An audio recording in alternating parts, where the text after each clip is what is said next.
In the year 2247, humanity no longer lived on the surface of the earth.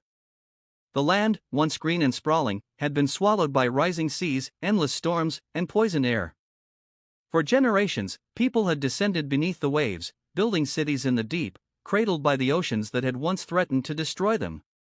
The old continents were nothing but myths told to children who had never seen the sky. 17-year-old Era was one of these children. Her world was glass and steel, built into the bones of the sea. The city of Pelagia stretched across the ocean floor, a glittering network of domes and tunnels, light shining like distant stars in the darkness. People moved through pressurized corridors, breathing air manufactured by machines, their bodies adapted through generations to the endless blue. Some had webbed fingers. Some had eyes that glowed faintly in the dark. Era had both. For her, the surface was only a story.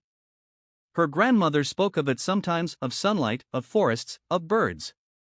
But Era could barely imagine it. Her life was the soft murmur of ocean currents, the hum of engines, the distant songs of whales. She was content, or at least she thought she was, until the day something changed. It began with a sound. A low, impossible hum that no one else seemed to hear. It filled her dreams, vibrating in her bones, drawing her towards the ocean beyond the safety of the city's walls. She tried to ignore it, but it grew stronger. The more she listened, the more she felt different. Like something ancient was stirring inside her. One night, unable to resist, Era slipped away. She swam beyond the lights, past the drones and sentinels that guarded the city's edge, into the open deep. The water around her was thick and cold, but she felt no fear. The sound, like music, like memory, guided her. She found it in the darkness, a ruin.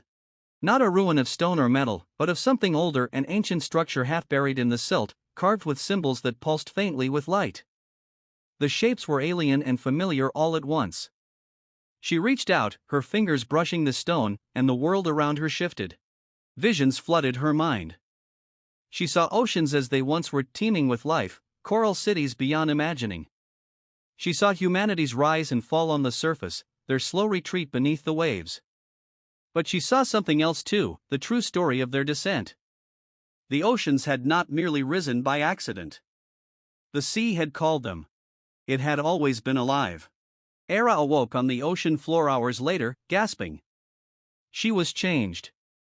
Her skin shimmered with bioluminescent patterns. She could breathe deeper, swim faster, hear more. The sea had touched her, marked her. She returned to Pelagia, but nothing felt the same. The city seemed smaller, fragile. The machines, the barriers, the artificial lights, they were cages. Word spread quickly. Others began hearing the sound. Others began changing. The leaders of Pelagia panicked. They declared it a disease, a threat. They locked down the city, hunted those who showed signs of transformation. But the ocean could not be silenced. It called louder. And the people began to listen. Era gathered those like her, those who had touched the ruins, who had seen the visions.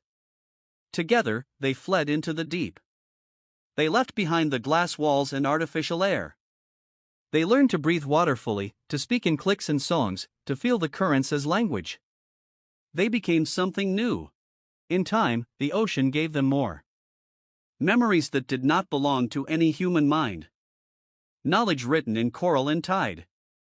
They understood that life in the sea had not died when humanity built its fragile cities, it had only waited. It had waited for people to return not as conquerors, but as kin. Years passed. The surface world remained lost, but beneath the waves, new civilizations rose, fluid, glowing, alive in ways the old world had forgotten. Era, now called by another name that could not be spoken in human tongues, watched as her people swam through towering gardens of kelp, as they danced with creatures of light, as they sang with the whales. She no longer missed the sky. In the darkest depths of the ocean, where no machine could reach, something ancient watched her too, a presence older than memory, older than land. It whispered through the currents, not in words but in feeling. Approval. Welcome. A return. The age of air was over. The age of water had begun. And humanity, at last, was home.